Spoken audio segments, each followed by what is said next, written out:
하나님의 말씀 받겠습니다. 우리 함께 일어나셔서 마태복음 14장 22절부터 33절까지입니다. 한 절씩 교독해 나가도록 하겠습니다. 제가 먼저 하나님의 말씀 읽겠습니다. 예수께서 즉시 제자들을 재촉하사 자기가 무리를 보내는 동안에 배를 타고 앞서 건너편으로 가게 하시고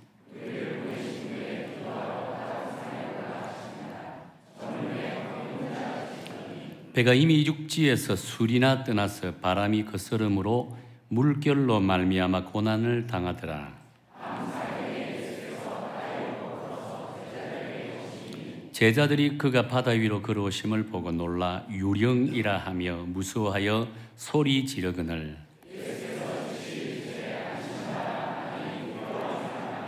베드로가 대답하여 이르되 주여 만일 주님이시거든 나를 명하사 물 위로 오라 하소서 하니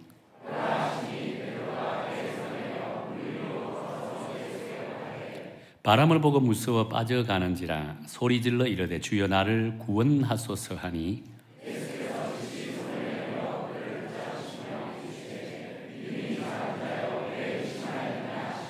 배에 함께 오름에 바람이 그치는지라 배에 있는 사람들이 예수께 절하며 이르되 진실로 하나님의 아들이시로소이다 하더라. 아멘, 아멘.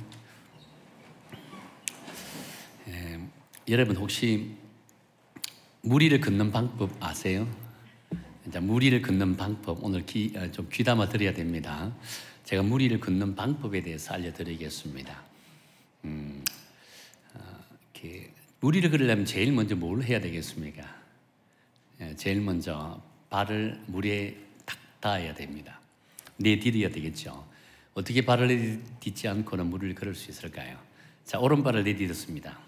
그 다음 어떻게 되죠 이제? 오른발이 빠지기 전에 왼발을 디뎌야 됩니다. 그 다음 어떻게 되죠? 이게 중요합니다. 왼발이 빠지기 전에 오른발을 또 디뎌야 됩니다. 또 오른발이 빠지기 전에 왼발을 디뎌야 됩니다. 또 왼발이 빠지기 전에 오른발을 디뎌야 됩니다. 그럼 자연적으로 어떻게 해요? 빠지지 않겠죠.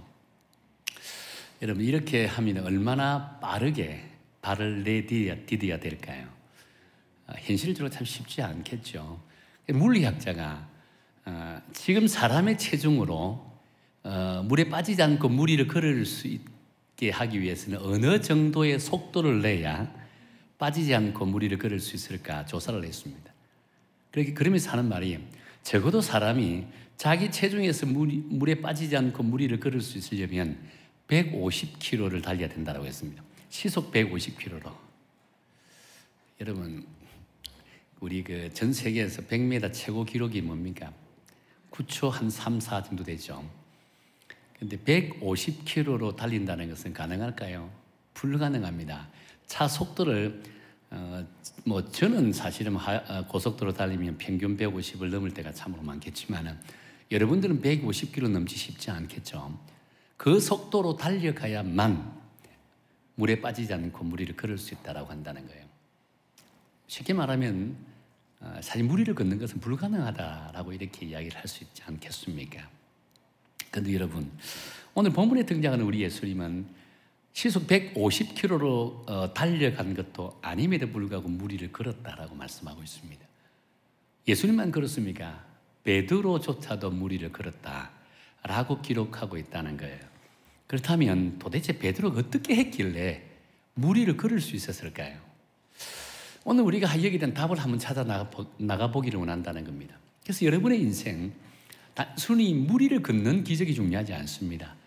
내 삶 속에 하나님의 영향력, 하나님의 역사가 어떤 방법으로 일어나게 되는지 이 본문의 말씀을 통해서 한번 살펴보며 여러분의 인생 날마다 하나님의 역사가 일어나는 귀하고 복된 삶의 여정 되기를 축원합니다. 오늘 본문은 이렇게 스토리가 진행됩니다. 예수님께서는 베세다 광야에서 물고기 2마리, 보리떡 5개로 5,000명이라는 카운트 수만 5,000명인데 실제로 한 2만 명 정도를 봅니다. 2만 명 정도를 먹이시고 그리고 나서 제자들을 바다 건너편으로 건너가라라고 이야기를 했습니다. 이때가 해가 이제 어두워지는 5,000명을 먹이실 이 시대는요 아마 저녁 타임이었을 겁니다. 모든 행사가 다 끝나고 우리 한밤중이 되었던 것 같아요. 우리 제자들 이 바다 건너 갈릴리 호수인데 호수가 너무 크다 보니까 그 당시에 바다라고도 불림을 받았다라고 했습니다. 이 바다 건너편으로 건너가라고 이야기를 했다는 거예요. 제자들은 예수님의 말씀을 따라 배를 타고 바다를 건너가기 시작했습니다. 반면 예수님께서는 혼자 산속에 올라가서 기도하였습니다. 그런데 성경에 보면 예수님이 기도한 산속에 올라간 그 산은요, 바다가 훤히 보이는 곳이었습니다. 제자들이 어떤 모습으로 바다를 건너고 있는지를 훤히 보고 계셨다는 거예요. 그런데 제자들이 열심히 바다를 건너갑니다. 근데 밤 한 3시쯤, 성경은 한 3시쯤, 밤 3시쯤 정도라고 합니다. 그때 갑자기 아마 바다 한가운데쯤 도달했을 것 같아요. 파도가 치기 시작합니다. 풍랑이 일기 시작한다는 거예요. 그때 제자들은 이제 우리가 죽었구나. 이 바다를 이제 건넌 지 얼마 되지 않거나 그에 도착했을 정도라면 얼마든지 헤엄을 치고 파도가 치도 헤엄을 치고 건너갈 수 있는데 한가운데 있으면 도저히 헤엄을 치고 건너가기는 불가능하다는 겁니다. 이제 죽었구나라고 생각하고 있었습니다. 그때 산에서 기도하는 예수님께서 제자들의 그 모습을 지켜보시고 이제 제자들이 허우적거리는 그 바다 한가운데로 예수님께서 걸어오셨다라고 했다는 겁니다. 자, 그 예수님이 걸어오시는 모습을 보고 제자들이 예수님을 향해서 뭐라고 이야기했습니까? 유령이다 라고 소리 질렀다는 겁니다. 왜냐하면 자기 생각의 개념으로 보면 누가 바다 위를 걸어올 수 있을까요? 귀신이 아니면 힘들다라고 이야기했다는 겁니다. 귀신이다 라고 이렇게 소리를 질렀다라고 한다는 겁니다. 당시 어부들에게는 한밤중에 바다 위에서 유령을 보게 된다면, 귀신을 보게 된다면 그 배는 침몰을 하게 된다라고 하는 어떻게 보면 속설들이 있었다라고 합니다. 그런 속설을 아는 이 바다업을 했던 제자들이 그 모습을 보니까 기가 찬 겁니다. 이제 우리 배가 가라앉지 않구나 라고 하는 생각을 가지고 있었다라고 생각합니다. 얼마나 두려웠겠습니까? 죽음의 공포가 지금 눈앞에 있다는 거예요. 그런데 이렇게 두려워하는 제자들을 향해서 예수님께서 뭐라고 이야기합니까? 내니 안심하라, 두려워하지 말라라고 했다는 거예요. 내니 두려워하지 말라. 자, 예수님께서 그렇게 이야기를 했을 때 다른 제자들은 그 소리를 귀담아 듣지 않았습니다. 그런데 예수님의 소리를 들은 베드로가 만일 주님이시거든 나를 명하사 물 위로 걸어오게 하소서라고 이렇게 요청을 했습니다. 그러자 예수님께서는요, 용기백배한 베드로를 향해서 오라, 내게로 오라라고 이야기했다는 거예요. 그때 베드로는 예수님의 말씀에 의지하여 물 위를 걸어 예수님께로 갔다라고 한다는 겁니다. 비록 중간에 빠지기는 했습니다. 그럼에도 불구하고 인간 최초로 바다를 걷는 놀란 기적을 경험하는 그런 사람이 바로 베드로였다라고 한다는 거예요. 그렇다면 여러분, 물 위를 걷기 위해서 이 자신의 자리를 박차고 일어났던 이 베드로의 심정은 어떤 마음이었을까? 베드로는 어부지만 바다를 걷는다는 것은요, 일생에 단 한 번도 경험해보지 않는 그런 일이었습니다.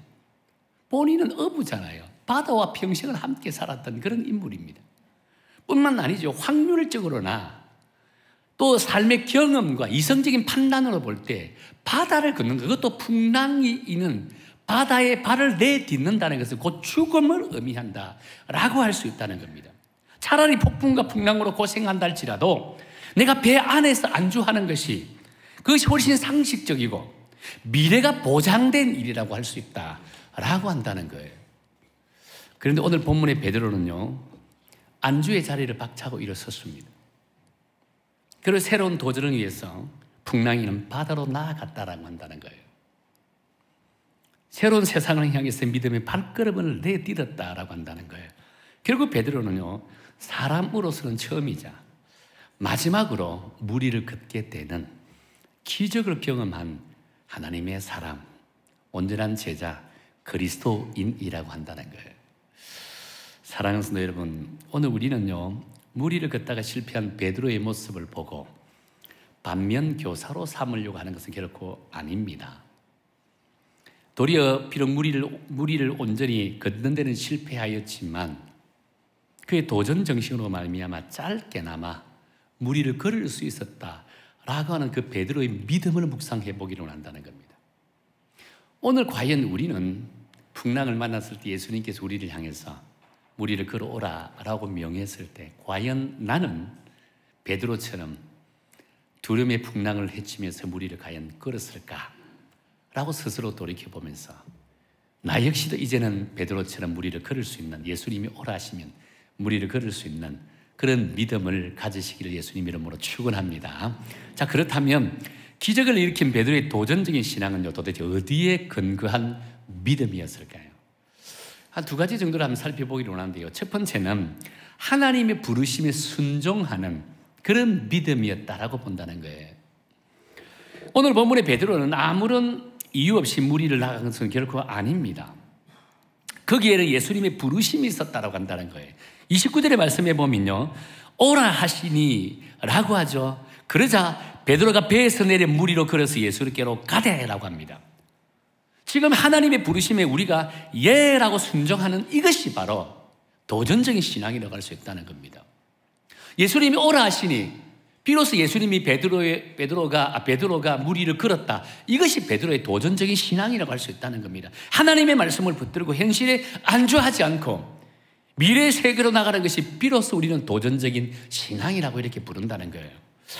구약시대 이스라엘 백성들의 모습을 보면 이스라엘 백성들은요 400년 동안 애굽에서 노예와 같은 생활을 하는 것을 우리는 보지 않았겠습니까? 그들은 태어나면서부터 노예라는 그런 어떻게 보면 신분을 안고 태어나는 그런 모습을 가지게 되었습니다. 실제로 신분이 노예라는 것은 아닙니다. 노예와 같은 생활을 했다는 겁니다. 그들이 왕조가 바뀌는 순간부터 그들의 삶이 완전히 달라졌다는 겁니다. 애굽에는 엄청난 토목공사를 했습니다. 피라미드부터 해서 얼마나 많은 토목공사를 했습니까? 그 토목공사를 할 때 유대인들이 다 동원해서 그 일들을 감당하게 만들었다는 겁니다. 마치 노예와 같은 삶을 살았다는 겁니다. 얼마나 처참하고 얼마나 비참한 이런 삶을 살아야만 했을까요? 그래서 이스라엘 백성들에게는요 딱 두 가지 선택의 길밖에 없었습니다. 하나는 노예 생활을 받아들여서 현재의 위치에서 백도를 나르면서 비굴한 삶을 살 것인가, 아니면 현실에 저항하면서 새로운 삶에 대해서 도전을 할 것인가, 이 두 가지 선택만 남았다는 겁니다. 자, 그런데 놀랍게도 하나님께서 그들에게 새로운 계획을 주셨습니다. 현실에 굴복하지도 말고 그렇다고 반항도 하지 말라는 겁니다. 제3의 대안이 있다는 겁니다. 제3의 대안을 그들에게 제시했습니다. 그것은 그 새로운 세상을 향해서 도전하라고는 하나님의 말씀이었습니다. 그 도전은 무엇을 의미하는 것일까요? 홍해를 건너라라고 한다는 거예요. 그 누구도 생각하지 못했던 일입니다. 그것도 누구에게? 모세를 통해서. 모세에게 명령하십니다. 백성들을 이끌고 홍해를 건너라. 자, 여러분, 당시 모세 입장에서는요 홍해를 건넌다는 것은 대단히 두려운 것이었습니다. 그래서 처음에는 하나님의 명령에 완강하게 거부하게 되잖아요. 아무런 준비도 되어 있지 않았습니다. 나이가 80이 넘었습니다. 그런 가운데 어떻게 저 많은 200만 명이나 넘는 저 백성들을 데리고 내가 홍해를 건널 수 있을까? 적어도 홍해를 건너려면 한 10,000명이 들어가는 이 배를 수천 척을 만들어야만 가능하다는 겁니다. 그런데 그 배를 어떻게 만들 수 있을까요? 배를 만드는 장면에 보면 바로가 가만히 있을까요? 바로가 결코 가만히 있지 않을 겁니다. 그런 가운데 홍해를 건넌다는 것은 불가능하잖아요. 그래서 나는 아무것도 할 수 없다라고 했습니다. 나는 가진 것이 아무것도 없습니다. 내가 가진 것은 오직 유일하게 이 지팡이밖에 없습니다. 근데 내가 어떻게 저 백성들을 데리고 가나안 땅으로 가라 말입니까? 홍해를 건너야 넣을 수 있단 말입니까? 할 수 없습니다. 할 수 없어요. 도망갔습니다. 그때 하나님께서 모세를 부르시잖아요. 그게 무엇을 보여주게 됩니까? 모세에게 기적을 보여주게 됩니다. 네가 가지고 있는 지팡이를 던져라고 합니다. 지팡이 던지니까 땅에 뭐가 되죠? 뱀이 됩니다. 그 꼬리를 잡아라. 꼬리를 잡아라. 다시 지팡이가 된다는 겁니다. 내 손을 가슴에 품으라고 합니다. 빼내라고 하면 빼내리 뭐가 됐습니까? 나병이 걸렸습니다. 다시 가슴에 넣으라 했습니다. 넣었다 빼니까 깨끗하게 나았다는 겁니다. 이번에 나일강에 물을 또 올라 했습니다. 또 그것을 땅바닥에 뿌리라 했습니다. 뿌리니까 피가 흥건했다라고 했습니다. 그 모습을 보여주시면서 무슨 말씀을 했습니까? 말 못하는 자, 말하는 자, 못 듣는 자, 눈 밝은 자, 맹인들이 다 누가 그들을 그렇게 만들었냐는 겁니다. 전능하신 하나님이 만들었다는 겁니다. 네가 말 못한다고 하는데 그 말 못하는 것도 내가 했다는 겁니다. 그렇기 때문에 내 말을 믿고 이제 가라. 내가 내 입에서 할 수 있는 말을 허락해 주실 것이다라고 했다는 겁니다. 이것이 하나님이 모세에게 주신 말씀입니다. 단지 모세는 그 하나님의 부르심에 순종하여 이제 사명을 안고 나아가기만 하면 된다는 겁니다. 모든 건 내가 다 해주겠다는 거예요. 그리고 어떤 일이 벌어지게 되죠? 모세는 하나님의 부르심에 순종하여 200만 명을 넘는 백성들을 향해 데리고 이제 출애굽을 하기 시작합니다. 홍해가 있을 때 하나님이 그 지팡이를 홍해를 내리쳐라 했습니다. 그러니까 홍해가 갈라지는 역사가 일어나게 되었다는 겁니다. 여러분, 모세가 처음부터 그런 능력을 가지고 있는 것은 결코 아니었습니다. 하나님의 부르심에 순종하니, 하나님의 부르심에 순종하여 아멘하고 앞으로 나가니, 새로운 세상을 향해서 나가니, 발걸음을 내디더니 홍해가 갈라지는 놀라운 기적의 역사가 일어나게 되어졌더라라고 한다는 거예요. 그렇습니다. 우리도 변화에 대해서는요, 너무 두려워합니다. 특히 나이가 들어갈수록 변화를 받아들이기는 참으로 힘들고 어렵다는 겁니다. 이 나이에 무슨, 지금 이대로가 조사오니 이제 더 이상 내가 아무것도 할 수 없어 라고 하는 생각이 들어 있습니다. 하나님이 아무리 우리를 부르도 주님, 제가 나이가 몇 살인데요, 그냥 이것이 좋습니다 라고 생각합니다. 저 역시도 제가 40대 담임 목사하다가 이제는 60이 되었습니다. 그때와 지금의 내 심정이 어떤 줄 아세요? 변화에 대한 마음 열정이 많이 식은 것 같아요. 그래서 하나님 앞에 기도합니다. 하나님, 제가 목회 끝날 때까지 이 변화에 대한 열정만큼 식지 않게 해달라고. 이 변화에 대한 열정이 식는 순간에 곧 제가 사역을 내려놓을 때가 아니냐라고 하나님 앞에 간절히 기도합니다. 끊임없이 도전정신을 갖고 끊임없이 변화에 대한 욕구를 갖고 목회를 하게 해달라고 한다는 거예요. 왜냐하면 나이가 들어갈수록 여러분, 변화에 대한 욕구가 없습니다. 솔직히 그렇잖아요. 현실에 안주하고 싶다는 거예요. 이대로 조사오니 이대로 목회하다가 그냥 이대로 평안하게 있다가 그냥 때가 돼서 은퇴하겠습니다. 제일 편한 목회예요. 근데 하나님 앞에 제가 기도합니다. 그걸 현실에 안주하지 않게 해달라고. 교회가 그래야 된다는 거예요. 성도가 그래야 된다는 거예요. 하나님의 부르심을 받은 모든 믿음의 성도들, 우리 그리스도인들이 이런 믿음을 갖고 살아야만 한다는 겁니다. 분명한 사실은 예수님은 오늘도 저와 여러분을 부르신다는 거예요.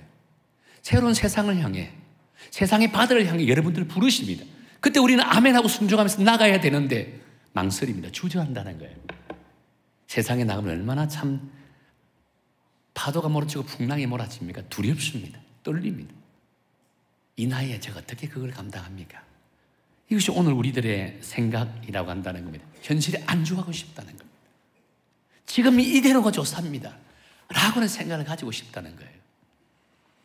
오늘 본문의 베드로도요, 다른 제자들처럼 얼마든지 배 안에서 예수님을 만날 수 있고 파도가 몰아치는 두려운 바다에서 뛰어들지 않아도 된다는 겁니다. 그럼에도 불구하고 현실에 안주하지 않고 바다를 뛰어들었다는 겁니다. 결국 바다를 걷게 되는, 기적을 경험하게 되는 놀라운 역사가 일어나게 되어졌다라고 한다는 거예요. 그렇습니다. 오늘 우리 여성교회와 성도님들도 지금의 이 본문의 베드로와 같은 믿음에 도전을 할 때라고 저는 생각합니다. 현실의 그리스도인들의 삶을 보면 개인적으로나 교회적으로나 파도와 풍랑이 몰아치는 시기라고 합니다. 한국 교회 현실을 보세요. 우리 부천 지역의 현실을 보세요. 요즘 성장하는 교회가 없다라고 합니다. 교회가 지금 세상에서 영향력을 발휘하는 교회가 거의 없어지고 있다라고 합니다. 그냥 이대로가 좋사니 우리끼리 변화 자체를 싫어합니다. 계획 자체를 싫어합니다. 세상을 향해서 나가기를 싫어한다는 겁니다.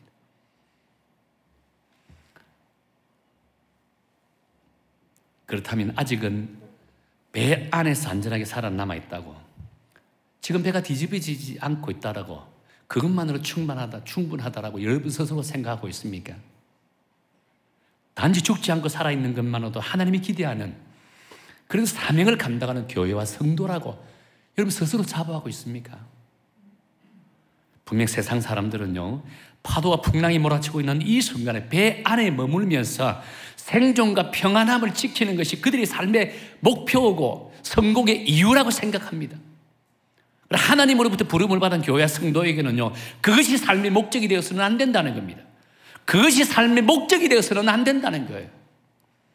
비록 파도가 흔들리고 풍랑을 만나 물속에 빠지는 일이 있다 할지라도 예수님을 향해서 나가야 되고 예수님을 따라 세상의 바다로 나가서 하나님의 나라를 세워야 된다는 겁니다. 우리에게는 하나님의 나라를 이 세상 속에 세워야 될 목적이 있고 사명이 있다는 겁니다.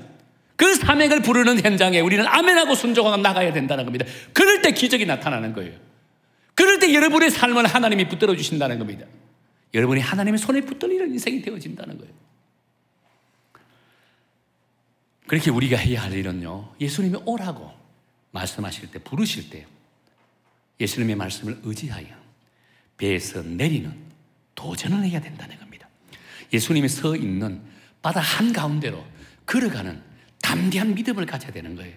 비록 죽을 수 있다는 두려움이 생길 수 있고 그런 마음으로 인해서 주저할 수도 있지만 주님께 더 가까이 다가설 수 있는 이 베드로의 믿음처럼 당당하게 세상의 바다를 향해서 걸어가는 이런 믿음의 성도가 되기를 축원합니다. 그럴 때 우리가 비록 물에 빠진다 할지라도 주님 우리의 손을 붙들고 이렇게 세우시고 건져주신다는 겁니다. 어떤 청년이 오늘 이 말씀의 설교를 듣고 은혜가 충만했습니다. 자신도 베드로처럼 한강을 걸어서 건널 수 있다라고 확고한 믿음이 생겼습니다. 성경에도 겨자씨만한 믿음만 있으면 산을 옮길 수 있다라고 생각했잖아요. 자기는 베드로보다는 더 확고한 믿음을 가지고 있다고 자신이 했습니다. 저는 의심하지 않겠습니다. 의심하지 않고 저는 예수님 말씀에 의지하여 내가 한강을 건너겠습니다 라고 했습니다. 보트를 빌리고 한강 중앙에 갔습니다. 한 중앙에 가서 내가 이제 한강을 걷겠습니다. 발을 딱 내디는 순간에 붕덩 빠져버렸습니다. 얼마나 화가 났을까요? 아니 분명히 성경에 의심하지 않는 믿음을 가지면 이 바다를 건널 수도 있다고 했는데 겨자씨만한 믿음만 있으면 산을 옮길 수도 있다고 했는데 나는 의심하지 않았습니다. 그럼에도 불구하고 왜 빠졌습니까? 화가 났어요. 목사님 찾아갔습니다. 설교한 목사님 찾아갔어요. 목사님 분명히 말씀했잖아요. 의심하지 않는 믿음을 갖고 있으면 강을 건널 수 있다고 했잖아요. 가만히 듣고 있는 목사님이 의의가 없기도 하고 이렇게 물었습니다. 형제요, 예수님이 형제님에게 물 위를 걸어오라고 말씀하셨어요? 아니요. 에헤이, 그러니까 빠지죠. 베드로는 예수님이 물 위로 걸어오라고 하셨어요. 그러니까 안 빠지죠 라고 이야기했다라고 합니다. 그렇습니다. 우리가 도전적인 신앙으로 나갈 때 제일 먼저 우리가 중요하게 생각해야 할 것은요, 우리의 욕심을 버려야 됩니다. 자칫 우리의 도전이 우리의 야망이 될 수 있다는 겁니다. 여러분도 한번 생각해 보세요. 청년이 왜 물 위로 걸으려고 했을까요? 하나님의 영광을 위해서일까요? 아니면 자기 만족을 위해서일까요? 자기 만족을 위해서라고 할 수 있다는 겁니다. 이런 생각을 가지고 있는 청년이 물 위를 걸었다라고 생각해 보세요. 어떤 일이 벌어지게 될까요? 전국을 다니면서 물 위를 걸었다고 자랑하면서 난리 부리스를 칠 거예요. 하나님 우리에게 이런 자랑을 하라고 기적을 보여주실 것은 결코 아니라는 거예요. 오늘 이 시대 그리스도인들이 이것을 원하고 있다는 겁니다. 내 만족을 위해서 기적을 보여주옵소서, 내 욕심을 위해서 기적을 보여주옵소서라고 하니 어떻게 하나님께서 기적을 보여줄 수 있을까요? 우리의 도전도 반드시 하나님의 부르심에 근거한 도전이어야만 난다는 거예요. 그럴 때 하나님의 영광이 드러나고 무엇보다 우리를 통해서 하나님의 나라가 세워지는 놀라운 역사가 일어나게 될 줄로 믿습니다. 그렇게 오늘도 우리를 부르시는 하나님의 음성에 여러분 순종하십시오. 하나님이 부르시는 음성에 순종하십시오. 후반기 되면 여러분 하나님이 부르시는 음성이 여러분 가슴을 휘팔 거예요. 후반기에는 우리가 지금 복음을 증거하는 사명의 현장으로 우리 모든 성도들이 함께 나갈 거예요. 그럴 때 여러분 주저하지 마십시오. 아멘하고 순종하고 주님, 내가 주의 복음을 증거하는 현장에 나가겠습니다. 이런 담대한 믿음의 고백, 결단을 할 때 여러분, 여러분의 삶의 현장에 하나님 놀라운 기적이 나타나게 될 줄로 믿으시길 바랍니다. 또 한 가지는요, 이 기적을 경험하는 베드로의 도전적인 신앙에는 하나님을 바라며 하나님의 뜻을 구하며 나갔던 믿음이었다라고 할 수 있다는 겁니다. 하나님을 바라며 하나님의 뜻을 구하며 나간 믿음. 우리가 가끔 성경을 배울 때 너무 인위적이고 주관적으로 배울 때가 참으로 많습니다. 특히 주일 학생을 가르치는 교사들은 학생들에게 이해를 시키기 위해서 이 성경을 자유적으로 해석해서 아이들을 가르칠 때가 참으로 많습니다. 참 조심해야 될 부분이라고 할 수 있겠죠. 오늘 본문의 사건도 아이들에게 실패한 베드로, 왜 실패했을까? 성적이 급해서 지가 무리에 혼자 스스로 내 발을 내딛기 때문에 빠졌다, 실패했다 라고 하는 포커스를, 관점을 갖고 설교할 때가 가끔 있다는 겁니다. 아이들을 가르칠 때도 가끔 이렇게 가르칠 때도 있다는 겁니다. 여러분도 아마 이런 설교를 가끔은 들었을 겁니다. 한두 번 들었을 겁니다. 이것은 지극히 자기 주관적인 해석이지 않겠는가 라고 생각한다는 겁니다. 여러분, 근데 본문을 가만히 보면 결코 이 상황이 성격 급한 베드로와는 아무런 상관이 없는 그런 사건, 그런 스토리 내용이라고 볼 수 있다는 겁니다. 오히려 베드로가 가감하면서도 침착한 그런 믿음의 자세를 보여주는 장면이 오늘 이 본문의 말씀이라고 할 수 있다는 거예요. 다 같이 우리 28절 한번 읽어볼까요? 28절입니다. 28절 우리 함께 읽겠습니다. 시작. 베드로가 대답하여 이르되 주여 만일 주님이시거든 나를 명하사 물 위로 오라 하소서 하니라고 합니다. 지금 베드로는요, 물 위로 뛰어들기 전에 예수님께 철저하게 검증을 지금 받고 있는 거예요. 검증을 받고 있다는 겁니다. 쉽게 말하면 기도 응답을 받고 있는 거예요. 그는 예수님께 주님 제가 지금 물 위로 걸어갈 수 있을까요? 갈까요? 예수님께 그래 오라. 나한테 물 위로 걸어서 오라 라고 지금 말씀을 받고 예수님의 허락을 받고 있다는 거예요. 저는 이런 베드로의 믿음이 하나님만 바라보는 믿음이라고 본다는 겁니다. 하나님께 묻고 하나님께 구하고 하나님의 뜻에 순종하는 믿음이라고 본다는 거예요. 그런데 여러분 지금 배 안에는 베드로만 있습니까? 다른 제자들도 함께 있었잖아요. 그런데 유독 베드로만 예수님께 지금 아뢰고 있어요. 다른 제자들은 지금 무슨 짓을 하고 있습니까? 지금 다른 제자들은요 26절에 보면 이렇게 말씀하고 있습니다. 26절 읽어볼까요? 시작. 제자들이 그가 바다 위로 걸어오심을 보고 놀라 유령이라 하며 무서워하여 소리 지르거든요. 지금 다른 제자들은 예수님을 유령이라고 하면서 소리를 지르고 있다는 겁니다. 정신이 혼미한 상태에서 소리를 지르고 있는 거예요. 한번 이해가 됩니다. 제가 지난번에 설교를 말씀드렸잖아요. 사람이 갑자기 충격에 빠지게 되면 지능지수가 몇으로 떨어진다고? 순간적으로 70, 80으로 떨어진대요. 어떻게 행동해야 되고 어떻게 말을 해야 되고 어떻게 움직여야 될지를 망각한다고 합니다. 실제로 여러분 그런 경우들이 있을 거예요. 저도 그런 걸 경험했으니까. 어떻게 판단하고 어떻게 말을 하고 어떻게 행동해야 될지를 망각해버립니다. 지금 제자들이 지금 이런 모습이라고 할 수 있다는 겁니다. 죽음이 눈앞에 보이는 거예요. 지금 바다 한가운데 풍랑이 치는데 아마 이 풍랑이 배가 뒤집어질 정도로 이렇게 되는 것 같아요. 이렇게 내가 곧 죽었다라고 생각하지 않겠습니까? 그러니까 눈앞에 보이는 게 없는 거예요. 지금 눈앞에 보이는 거는 귀신밖에 안 보이는 거예요. 죽음밖에 안 보이는 거예요. 그 예수님이 향해서 유령이다 귀신이다 라고 소리를 지른다는 겁니다. 근데 베드로는 어땠습니까? 베드로의 믿음이 대단하다는 겁니다. 얼마나 침착하고 차분한 믿음을 가지고 있는지 이 장면을 통해서 우리는 충분히 이해할 수 있다고 합니다. 다른 제자들이 고래고래 고함 지르며 정신이 혼미한 상태에서 막 아우성을 치우고 있을 때 베드로는 주님이시라면 저를 바다로 걸어오라 하십시오. 풍랑이 몰아치는 이때 정말 대단한 믿음을 소유한 자가 베드로라고 할 수 있다는 겁니다. 그런데 여러분 이것이 오늘 우리들의 모습이라고 할 수 있다는 겁니다. 우리 매일 큐티를 합니다. 아침에 일찍 일어나면 눈 뜨면 기도부터 합니다.